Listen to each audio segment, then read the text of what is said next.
ድንቡጮ ለምን ሞተ? ደራሲ አሌክስ አብርሃም፣ ተራኪ ኢናያ። ለቻናላችን አዲስ ከሆናችሁ ላይክ፣ ሼር፣ ሰብስክራይብ በማድረግ ስራዎቻችንን ያበረታቱ።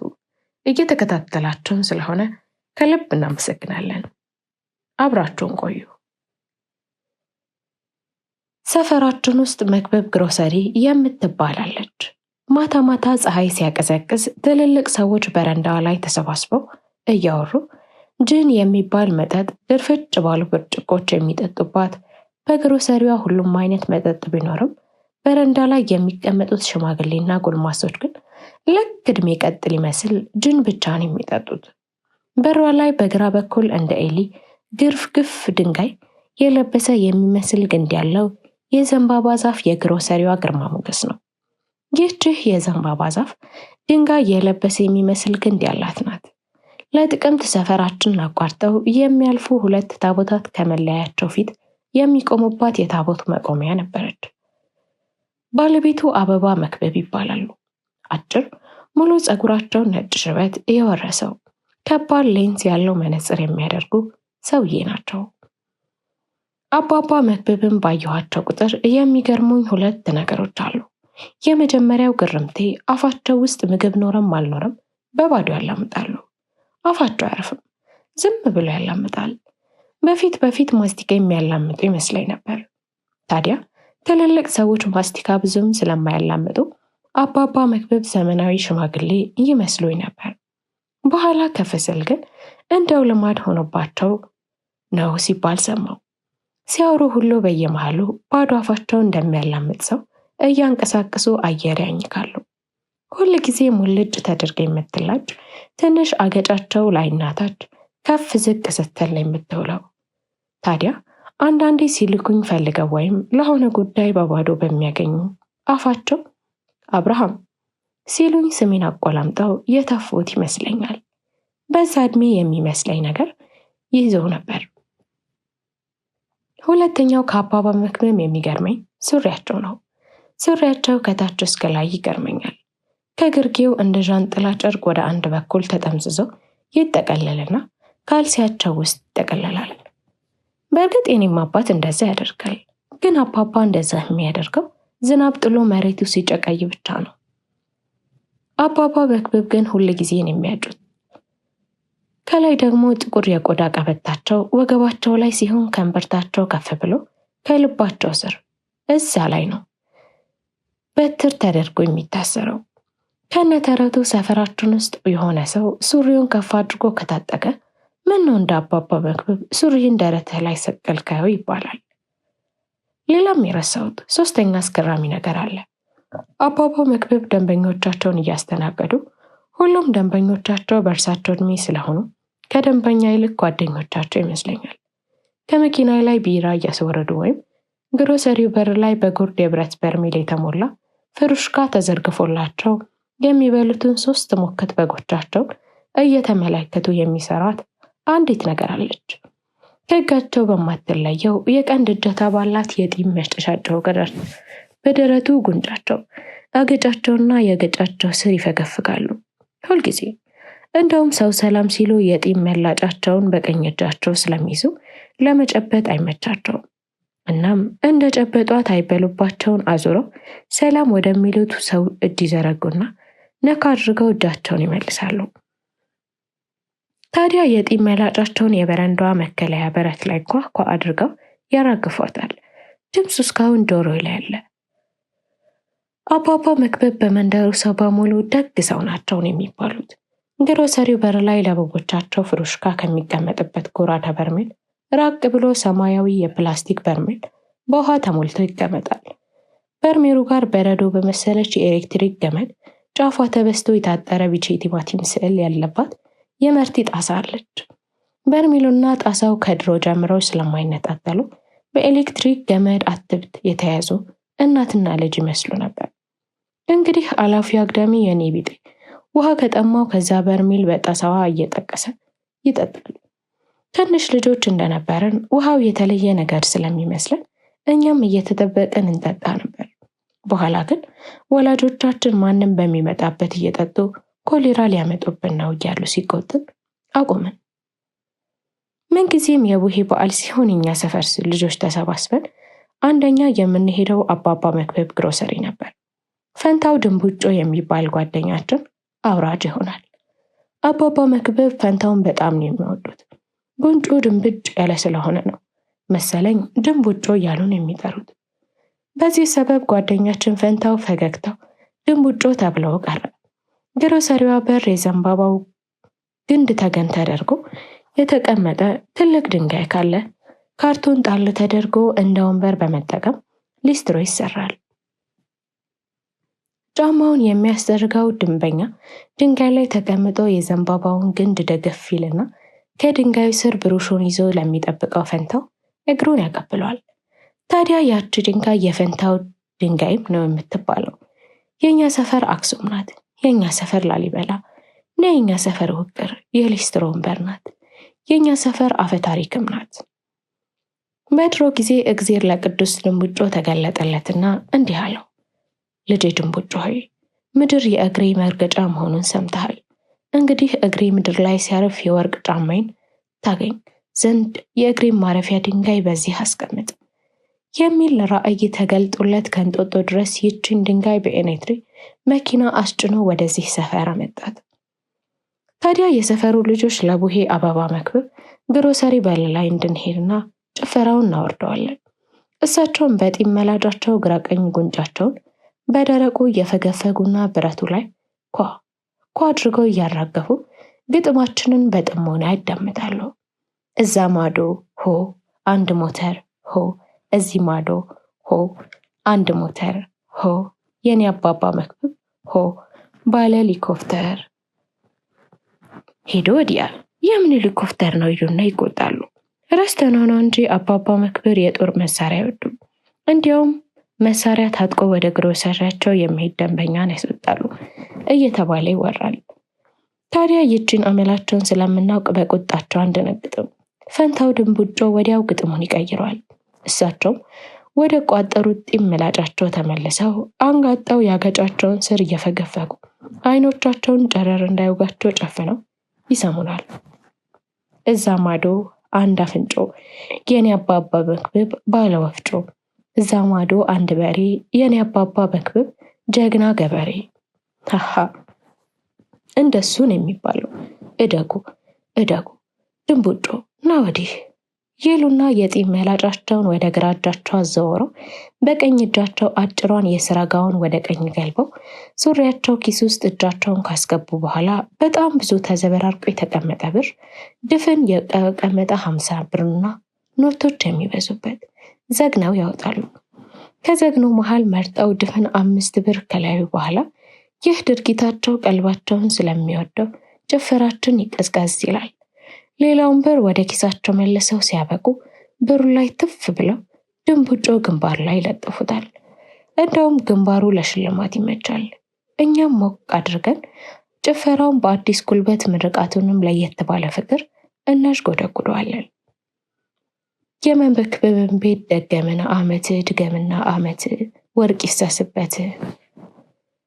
እማማ ንግስት በወርቅ የተሽቆጠቆጠ ተራራ የሚያህል ሹሩባቸው ላይ ነጠላቸውን ጣር አድርገው ነጠላ የለበሰ ጉብታ ነጭ ባለ ጥልፍ የሀገር ባህል ቀሚስ ደረቱ ላይ ትልቅ መስቀል የተለጠፈበት ቀሚስ ለብሰው ከቤት ብቅ ይላሉ።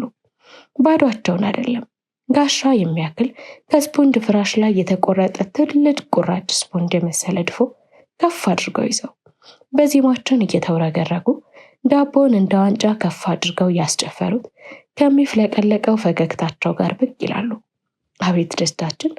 ምራቃችን ባፋችን ይሞላል። ዳቦን እንደ ጎበዝ ጎል ጠባቂ የዳንቴል መረቡን በተጠንቀቅ ዘርግተው ስለቆሙ አለባቸው ይሰጡታል። በዳንቴሉ ተቀብሎ ጥቅልል ያድርግና ደረቱ ላይ ለጥፎ ያቅፈዋል። ፍጥነቱን ለተመለከተው መልሰው እንዳይቀሙት የፈራ እኮ ነው የሚመስለው። አመት አውደ አመት ድገምና አመት ድገምና የንግስትን ቤት ድገምና አመት ወርቅ ይፍሰስበት። እደጉ ልጆች እድግ በሉ።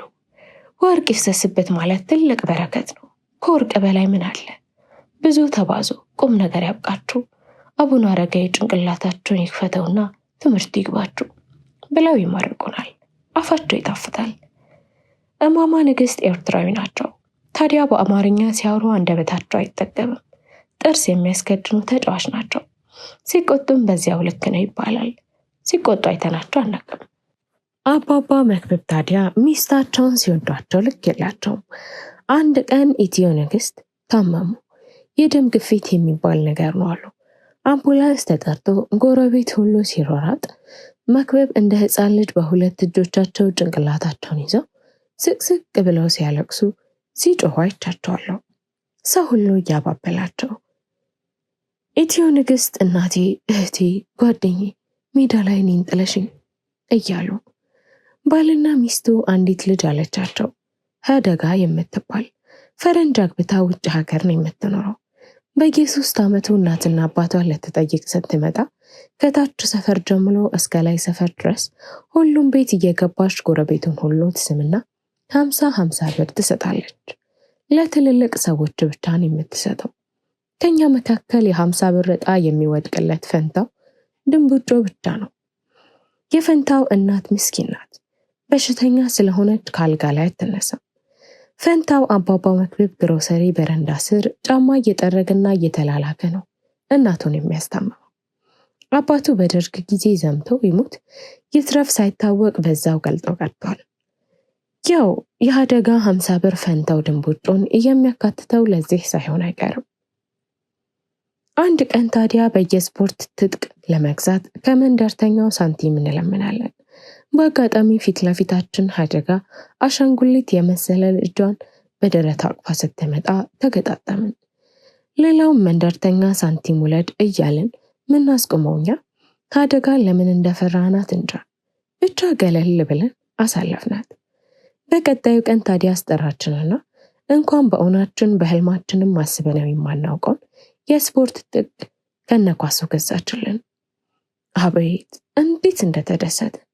ለስንት ዓመት ታሪክ ሆኖ በመንደራችን ተወራ። ካሱ የት ይቀመጥ በሚል በመካከላችን ከባድ ክርክር ተደርጎ እኔ ጋር እንዲቀመጥ ተወሰነ። የተሰማኝን ደስታ ወደር አልነበረው። ግን ምን ያደርጋል፣ አንድ ቀን ያለ ብዙ ህፃናት ህልም የነበረ ኳስ ምጥ ይግባ ስምጥ ሳይታወቅ ጠፋ። የጠፋው ከኛ ቤት ስለነበር በቡድኑ አባላት ዘንድ ክፉኛ አስተይቶኛል። ለረጅም ጊዜ ያኮረፉኝ የሰፈር ልጆችም ነበሩ። በእግር በፈረስ በሰፈራችን ስርቻ ሁሉ ኳሱን ፈለገን ስናጣው በቃ ወደ ጨርቅ ኳሳችን ተመለስን። አሁን ካደግን በኋላ ሳይቀር የኳሱ ነገር ሲነሳ እወቀሳለሁ። እንደውም አሁን ካደግን በኋላ እድሜያችን 20ዎች ውስጥ ገብቶ ተፈሪ የሚባለው የሰፈራችን ልጅ አሁን አውስትራሊያ የሚኖር ኢሜል ሲያደርግልኝ ስለ ኳሱ ጉዳይ ስንት አንስቶ እንዲህ ብሎኛል። አብቹ እዚህ የፈረንጅ ህፃናት ኳሶች ይዘው ሲጫወቱ ሳይ ያቺ አደጋ የገዛችልን የጣልክብን ኳስ ትዝ እያለችኝ ይቆጨኛል። ሃሃ አንረሳም እኮ አንዳንዴ። ድንገት ነበር ነገሮች የተገለባበጡት። ልክ እንደ መሬት መንቀጥቀጥ፣ እንደ ጎርፍ መጥለቅለቅ ሰፈራችን ውስጥ በአብሮ መኖር የፍቅር ቆሌ የሆኑ ነዋሪዎችን ከስራቸው እየመነገለ ድርሻቸውን ያጠፋ ድንገቴ ነውጥ። እንዴት ነው ሰው ድንገት ተነስቶ ትላንት አለፍኩት ወዳለው አረንቋ መልሶ የሚሰፈቀው? ሲደርሱብን ምን እናድርግ ብሎ ነገር። ኤርትራ ወረረችን ተባለ። ምን አባቷ ቆርጣት ይህች የእናት ጡት ነካሽ የሚሉ ደንፈላታም ሰዎች ሰፈሩ ሞሉት። ጌታ መጡት አማርኛውን። መቼስ ታንክ ቢሆን መትሪያስ ቦምብ ምናምን ገዙት ይባላል ወይ በእርዳታ አገኙት። ስድብ ኬት ተፈበረከ። ዛቻ መች ተረግዞ ነው በዜማ የተወለደው? ትላንት እንደ ቦብ ማርሌ ጸበኞች ካልታረቁ እያለ ሲያቀነቅን የነበረ ድምፃዊ ፍለጠው ቁረጠው ዘፈኑን ኬት መጅርጦ ቴሌቪዥኑ ሞላው? ወይስ ሁሉም ዘፋኝ ለክፉ ጊዜ ያስቀምጠው ዘፈን አለው? ለጦርነት ግጥምና ዜማ መፍጠር ከፍቅር ዘፈን ይቀላል። ከቀበሌ ኪነት ቡድን እስከ ሀገር አቀፍ ታላላቅ ዘፋኞች ዘፈናቸው አይሄድ አይመጣ አንድ በለው ፍለጠው ቁረጠው። በአይን እርግብግቢት ፍጥነት ለደህንነታችሁ ብለው ደህና ሰዎች ብለን ያመናቸውን ስንጣላ አስታራቂ ስንቸገር ደራሽ የነበሩት ጎረቤቶቻችን ሁሉ በአውቶቢስ እየተጫኑ አባረሯቸው፣ እማማ ንግስትንም ጨምሮ። ከመወለዳችን በፊት ኤርትራ የሄዱ የማናውቃቸው ብዙ እማማዎች ከዛም ተባረው መጡ። ውሃ ቀዳ ውሃ መለስ። ለካስ የመንግስታት ፍርሃት እንደ ጅብ ያነክሳል፣ አገርንም ያስነክሳል። አሁንም እማማ ንግስት ምናቸው ነው ለደህንነት የሚሰጋው? በሹሩባቸው ውስጥ ቦምብ እንዳይቀብሩ ወይስ በድፏቸው ውስጥ ጥይት እንዳይደብቁ? እማማ ንግስት ለደህንነት ስጋት ናቸው ተብሎ የተባረሩ ቀን ማታ ህልም አለምኩ። ቀኑ ቡሄ ይመስለኛል። የሰፈር ልጆች እንደ ልማዳችን ተሰባስበን እማማ ንግስት በር ላይ ቆመን እንጨፍራለን። እዛ ማዶ አንድ በረዶ፣ እዚህ ማዶ አንድ በረዶ፣ የኔ እማማ ንግስት ፓራ ኮማንዶ። የእማማ ንግስት በር ድንገት ብርግድ ብሎ ተከፈተና በወርቅ በሀገር ባህል ቀሚስ የምናውቃቸው እማማ ንግስት የወታደር ልብስና ከስክስ ጫማ ለብሰው እናታቸውም ላይ የብረት ቆብ ደፍተው ድፎ ሳይሆን ዝናሮ የተዘረከረከ መትረየስ ጠመንጃ ደቅነው እናንተ ዲቃላ ሁሉ በር ላይ ምን አባታችሁ ትንጫጫላችሁ? አቡነ አረጋዊ ድራሽ አባት ሆነ ያጥፋችሁ ብለው ታ ትንጫጫለሽ። አቡነ አረጋዊ ድራሽ አባታችን አጠፉት። ቢደርሱብን በተለይ እኔ ሰውነቴ ተበሳስቶ ወንፊት የሆነ ይመስለኛል። እየጮህኩ ከህልሜ ባነንኩ። እናቴ ከትራስጌ በኩል ቆማ አቡቹ በስማምብል ቅዠት ነው ትላለች። ያየሁት ህልም ለማሚ ስነግራት ግን ተቆጣች። ምን እንደው የዛሬ ልጅ የነገሯችሁን ይዛችሁ ትጋደማላችሁ፣ ቅዠት ይተርፋችኋል፣ በላርፋህ ተኛ። አባባ መክብብ እትዬ ንግስት ወደ ኤርትራ ከተባረሩበት ጊዜ ጀምሮ ግራ እግራቸውን ሰብስቦ ያዛቸው። በከዘራ ድጋፍ ሆነው የሚራመዱት የጢም መላጫቸውም ከእጃቸው ጠፋች። ነጫጭ ጥቁር ቡራቡሬ ፂም ትንሽ አገጫቸውን ሸፈነው። ተዘናጉ። ሰፈሩም ተዘናጋ። አንድ ቀን በግሮሰሪዋ በኩል ባዶ ነገር እያኘከ ትክዝ ብለው ተቀምጠዋል። በቀስታ ወደፊትና ወደ ኋላ እየተወዛወዙ። ላልፍ ስል የውሃ ማጠራቀሚያው በርሜል ላይ አይን ያረፈ። የሆነ ነገር ቅር አለኝ። በትኩረት በርሜሉን አየሁት። ነፍስ ካወቅኩ ጀምሮ ከበርሜሉ ተነጥላ የማታውቀው የመርቲ ጣሳ በቦታው የለችም። ጣሳዋ ትታሰርባት የነበረችው የኤሌክትሪክ ገመድ ባዶዋን ተንጠልጥላ ንፋስ በቀስታ ያወዛውዛታል። ከበርሜሉ ራቅ ብሎ የፈንታው ድንቡጮ የሊስትሮ ድንጋይ ከዘንባባዋ ስር ባዶዋን ትታያለች። ፈንታው ድንቡጮ ለሀገሩ ዘመተ መባሉን ሰምቻለሁ። ፈንታው ጋር ካደግን በኋላ ብዙም ፋታ ኖሮን አንገናኝም ነበር። ቢሆንም አንዳንዴ በዛ ሳልፍ ሰላም እንባባላለን። ጫማዬንም ይቦርሽልኛል። እንደውም ወደ ወታደር ቤት ልሄድ አካባቢ ጫሜን እያቦረሸልኝ ድንገት የሀፍረት ፈገግታ ፊቱን አጅቦት እንዲህ አለኝ። በወሬ ወሬ ተነስቶ ሳይሆን እንዲሁ ከመሬት ተነስቶ፣ አብርሽ የዛን ጊዜ ሀደግ የገዛችልኝ እንኳን ታስታውሳለህ እንዴ? ታዲያችን ኳስ ማን ይረሳል? ተሳሳቅን። ፈንታው ጫሜን መቦረሹን አድርጎ መሬት እየተመለከተ እንዲህ አለኝ። ያን የኳሷን ከግቢ ወሰድኳት እኔ ነበርኩ። እማማ ብር ፈልጋ እጄ ላይ ሳንቲም ስላልነበረኝ ለሆኑ ልጆች 30 ብር ሸጥኩላቸው። ነገሩ አስደነገጠኝ። ፈንታውም ቅሬታ ባረበበት፣ እኔም ግራ በተጋባ ፊት ተሳሳቅን። እናም ሁለታችንም ወደ ጥልቅ ዝምታ ገባን። ለምን እንደነገረኝ አልገባኝም። ፈንታው ኳሷን ወስዶ ይሸጣታል ብሎ የጠረጠረ ያኔ ማንም አልነበረም። ማንም። አሁን ራሱ ቢነገረው ማን ያምናል? ፈንታው ድንብጮ ፊቱ ወርቅ ቢዘራ ቅንጣት የማይነካ ንጹህ ድሃ ነው። ጫሜን አስቦርሼ ስነሳ እንዲህ አለኝ። አብርሽ ይቅርታ። አራት አካብድ፣ ይህ እኮ ተራ ነገር ነው አልኩት። ግን ለምን እንደሆነ እንጃ ቶሎ ከአካባቢ መራቅ ፈልጌ ነበር። ወሬው ሁሉ ጦርነት ሆነ። ሽለላው፣ ቀረርቶ፣ መፈከሩ እንደ ቀልድ ቃል ጥላቻ ለበሰ። ጥይትና ቦምብ ለብሶ በኢትዮጵያውያንና ኤርትራ ድንበር ላይ አደረ። ገና እሳቱ ሳይጠፋ ገና ወጣቶች እየጨፈሩ ወደ ድንበር ሲፋለሙ በጭነት መኪና ጨፈቃ መስለው ተጭነው ሲሄዱ ገና በጠዋቱ ወደ መንደራችን ሁነኛ ሰው መርዶ ይዞ መጣና እንደ መርፌ የሚወጋ ቀጣፊ ጤዛ መንደራችን ላይ ዘራ። ፈንታው ድንቡጮ ሞተ። ከመጀመሪያዎቹ ዘማቾች መሃል ነበር ፈንታው ድንቡጮ። አብሮ አደጋችን ፈንታው ሞተ። ከአባባ መክብብ ግሮሰሪ በረንዳ ስር ዛሬም የፈንታው ድንቡጮ ድንጋይ አለች። ታዲያ መንደርተኛው ተሰባሰበና ፈንታው አለቀሰለት። እዛው አባባ መክብብ በረንዳ ስር የፈንታው ድንጋይ ላይ አለቀሰ ጎረቤቱ።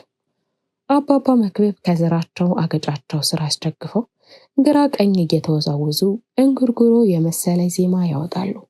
እያለቀሱ ማንንም አይመለከቱም። ዝም ብለው መወዛወዝ። ሰው ተበታትኖ ወደ የቤቱ ገብቶ እንኳን መወዛወዛቸውን አላቆሙም። እስከ ተቀመጡበት እያሉ ቀበሌያችን ግቢ ውስጥ ለዘመቻ የተመለመሉ ወጣቶች የሽኝት ፕሮግራም ነበር። ስንጋጥ ተቆሎ፣ በግ ታርዶ፣ ሰው ቢራ እየተራጨ ጀግንነታችን እየተወሳ አድዋ እማይጨሰው እየተገበረ አባር ለዜማ ወጣቶች ባንዲራ እያስረከቡ ወጣቶቹ ተንበርክከው ባንዲራውን እየተረቡ እናቶች አልፍ እያሉ ዘፋኞች ስለ ጥንት መከላከያ ስለ ደም መፍሰስ እየዘፈኑ አዝማቹ ህዝብ ዘማች ልጆች ሲሉና ጠላቶቻቸውን አደባባይ ብለው እየላካቸው በቀበሌው አጥር አጠገብ እጆቼን ኪሴ ውስጥ አስገብቼ ወደ ቤት እያዘገምኩ ነበር። ወደ 12 ሰዓት አካባቢ ይሆናል ማታ። ታዲያ አንድ ውሻ አጥሮ ጥግ የወደቀበት የበግ አንጀት እየጎተተ በአካባቢው አለፈ። ማመን አልቻልኩም። የማማ ንግስት ውሻ አሲምባ። ዘመቻው ፀሐይ ገባት በድል ተጠናቀቀ አለ የኢትዮጵያ ቴሌቪዥን። ወጣቶች በደስታ አገር ጠበበን። በየመንገዱ የደስታው ፌሽታና ጭፈራ ሆነ። የመኪናው ጥሩምባ ጩኸት፣ የእናቶች እልልታ፣ የአባቶች ዘራፊዋ፣ የሴቶች ጉሮ ወሸባይ፣ የዘንባባ ዝንጣፊና ባንዲራ የያዙ ወጣቶች የመኪኖች ዕቃ መያዣ ላይ በደንብ ሰፍረው ይጨፍራሉ፣ በደስታ ይጮኻሉ። ቴሌቪዥኑ ደጋግሞ የምስራቁን ያበስራል። ቃለ መጠይቁ በሬዲዮ ለጀግና ወታደሮች፣ ለጀግና የጦር መሪዎች። እስኪ የጦር ወሬዎች ይንገሩን። ሻዕቢያ አንድ ፍልፍል ጉድጓድ ቆፍሮ ተደብቆ የነበረ ቢሆንም ከጉድጓዱ በጀግና ልጆቻችን አውጥተን ቀብረነዋል። ህዝቡ በጀግኖቹ ኮራዝ አበባ መክብብ ግሮሰሪ ውስጥ በስልክ እያወሩ ነበር። ጭፈራው ያደከመን የሰፈር ልጆች ግሮሰሪዋ በረንዳ ላይ ተሰባስበን የሰማነውን ጅብዱ በቴሌቪዥን ያሳዩን የጀግኖች ውሎ ለመቶኛ ጊዜ ካፋችን እየተነጣጠቅን እያወራን ያዘዝነው ቀዝቃዛ ኮካ እንጎነጫለን። አባባ መክብብ እያዘገሙ ወጡና አጠገባቸውን የበረንዳውን የብረት ደገፍ ብለው ቆሙ። ዞር ብለው ተመለከቱንና እንደ እብድ ከት ብለው ሳቁ። ሰውነታቸው እየተርገፈገፈ ሳቁ። ግራ ተጋብተን አየናቸው። አባባ መክብብ ሚስታቸው እትዬ ንግስት ከሄዱ በኋላ እንኳን ሲስቁ ይቅርና የተቋጠረ ፊታቸው ሲፈታ አይተናናቅም ነበር። ሰማችሁ ልጆች፣ ልጄ አደጋ ከአሜሪካ ደውላ ያለችኝን ሰማችሁ አሉን። በግርምት ተራ በተራ እየተመለከቱ ምን አለች አባባ መክብብ? በጉጉት ጠየቅናቸው።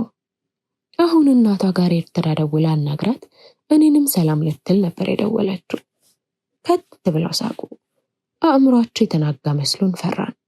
እንደምንም ሳቃቸውን ገቱና ፊታቸውን በምሬት ኩምትር አድርገው አስመራም ህዝቡ አደባባይ ወጥቶ ጉሮ ሸበይ እየጨፈረ ነው እኮ ነው የምትለኝ?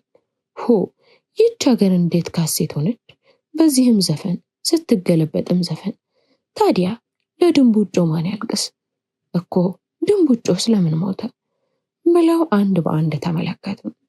ከኛ መልስ ሲያጡ ወደ ፋንታው ድንቡጮ ድንጋይ ዞረው በትካዜ ጭልጥ አሉ። የፈንታው ድንቡጮ ቦታ ላይ አንድ ትንሽ ልጅ አዲስ የሊስትሮ ሳጥን ይዞ ተቀምጧል። ቀና ብዬ ግሮሰሪው በር ላይ በግራ በኩል የቆመችውን የዘንባባ ዛፍ ተመለከትኳት። ለጭፈራው ቅጠሎቿን ዘንፍጠናቸው መለመላዋን ቆማለች። ብቻዋን የቆመች ዘንባባ ከአስመራ ዘንባቦች መሃል አምልጣ የመጣች መሰለች። እዛም ጭፈራ እዚህም ጭፈራ ብላ ዘንባቦቹ ሁሉ ወደ አስመራ ሲጫኑ በሆነ ተአምር የቀረችም መሰለኝ። ሄደችም መጣችም ከዘንባባ ጫኳ የተገነጠለች አብዮተኛ ዘንባባ። ተፈጸመ። ቻናላችንን ላይክ፣ ሼር፣ ሰብስክራይብ በማድረግ ለወዳጅ ዘመድ ያጋሩ። አብራችሁን ስለቆያችሁ ከልብ እናመሰግናለን።